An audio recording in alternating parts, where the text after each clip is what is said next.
In this guide, I'm going to show you guys how to stop someone from saving your snaps on Snapchat. Let's get started. First, launch your Snapchat. Make sure you have already logged into your account. Now take a photo or video that you want to send as a snap. If you're sending a photo snap, look at the bottom right corner for the timer icon. Tap on it and you'll see options like no limit, infinity or 1 second. To prevent others from saving your snap, set the timer to 1 second. This way the snap will disappear almost instantly, giving no chance to save or replay it. If you're sending a video snap, after recording, tap the timer icon again.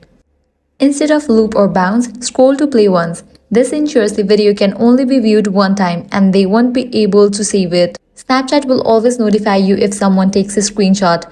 By limiting playback to 1 second or one view, you make it very difficult for others to save your snaps. And that's it.